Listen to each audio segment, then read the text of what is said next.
What has changed during the last 10 years on the other side of the pond? And we're joined by Lisette van Vliet. She is Senior Policy Manager at the Breast Cancer Prevention Partners Organization. So Lisette, welcome. Thank you. Thank you. I'm truly delighted to be here. It's been a long time since I was last here.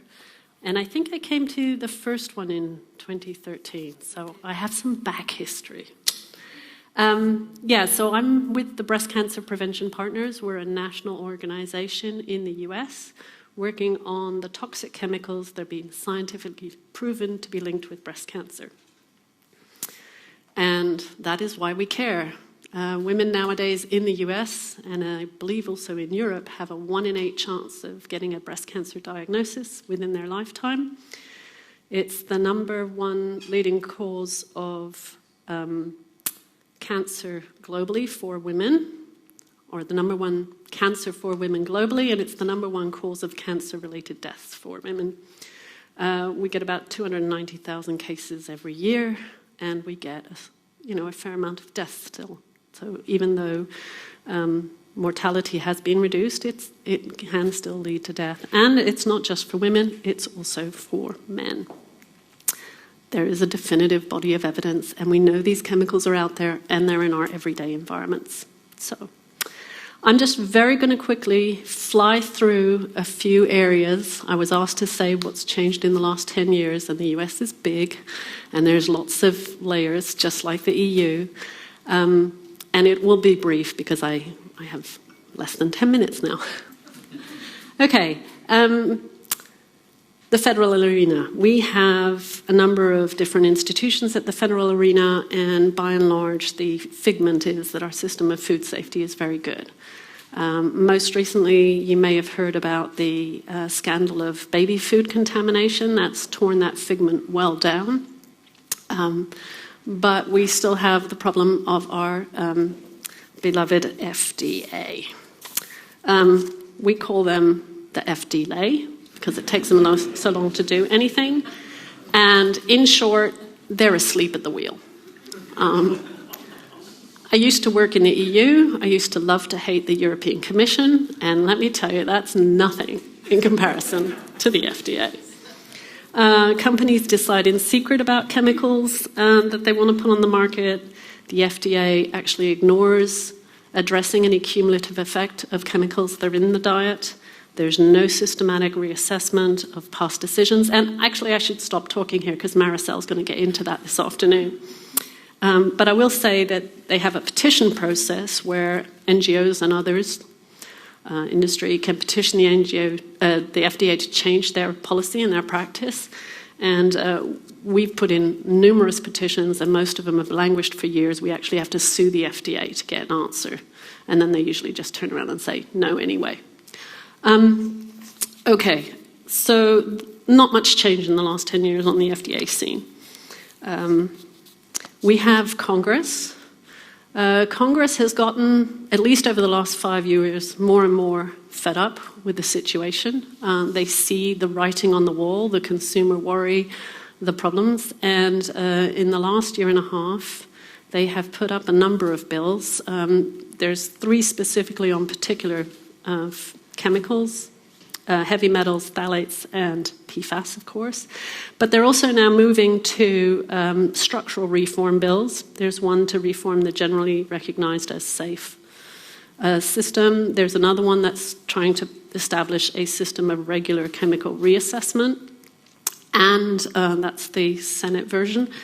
And there's now a bill to actually restructure the FDA to take the food section completely out of the drug section, which may actually help, depending. We could talk about that over a beer or wine or whatever.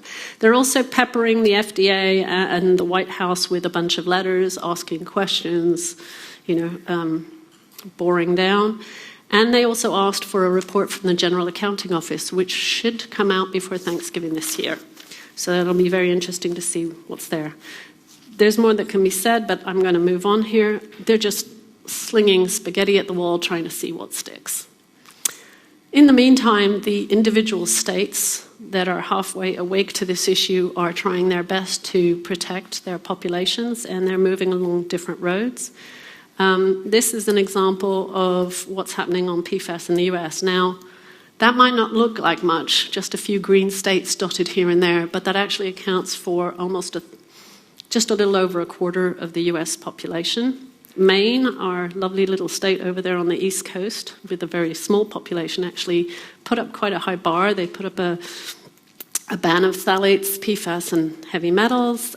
They now also have a list of 10 priority food contact chemicals that need to be investigated and where alternatives need to be identified. New York, a couple of years ago, covered 19 million people with a PFAS ban. Washington has done a couple of reports on what the PFAS-free alternatives are and actually named particular products and said there are alternatives for that, so we don't need to be using PFAS here. And this is one that I worked on in California last year. By the time we passed our law, we bumped up the number of the population covered by PFAS bans by, we doubled it. Actually, we more than doubled it. We've got 39 million people. So altogether now we have 11 states covering 92 million of 331 people, which is great. It's just not everyone. So in California, we also have other things going on. As I said, we have a ban of PFAS in plant fiber-based paper products. That law also gave us the disclosure of toxics in cookware. We thought, and one of our typical approaches is to get disclosure as much as possible. So when companies actually have to list and disclose the chemicals they use, they tend to try and move out of the things that would be an embarrassment to admit to the public. So there's now a section of the law that says that online and in packaging, they must disclose certain recognized toxic chemicals, and they have to inform the consumer, both in English and in Spanish. They have to also give a link to where those chemicals are listed. So the IARC list of carcinogens, for example, or the EU respiratory sensitizers, for example. And the very same author of that law also did a law to prevent PFAS in compostable packaging, because all of these paper food packaging products very often get thrown in a compostable bin, and the composters have problems because they can't sell compost that has PFAS in it. Moving along, because I work in California, I just wanted to mention that what we also see is that with the plastic tsunami, we have a lot of attention being paid to plastics. We have a brand new law that got an awful lot of attention because people said, wow, by the time it's finished, it will reduce plastics to the equivalent of 26 Golden Gate Bridges. It's a big structure, it's very heavy. But there are some serious problems with this law as far as we're concerned. It doesn't really have good toxics provisions. We're worried about the fact that it may actually allow the so-called chemical recycling, which is incineration, which in the US means it's some very nasty plant that is in a poor black and brown neighborhood and is poisoning the locals. Environmental injustice, completely unacceptable. However, I'll just move along before we get too deep into that. There's a minimum recycled content requirement for beverage bottles, also problematic, and a law that was made actually now something like 4 years ago that mandated that any state facilities, whether it's prisons, whether it's the California Parliament building, whether it's schools or what have you, that are serving food, the food that's served in food packaging there has to be recyclable and compostable. All right, yeah, this is a very superficial zoom around. Public debate and perception. I've been working on this in the US for 5 years, so this is not quite the 10-year view, but I think what we've seen in the last while, especially the last year and a half, is increasing news coverage, and from very big media. The Washington Post covered the research by Amy Zota and a group of scientists on phthalates in fast foods, pizzas, burgers, and what have you. So that made a big splash. We had the unprecedented op-ed from the former director of the National Institutes of Environmental Health Sciences decrying the FDA's lack of protection of the public when it comes to chemicals in food and cosmetics. There was the expose from Politico on the failure of the FDA, food pathogens as well as food contact materials, but nevertheless, that was a really important article.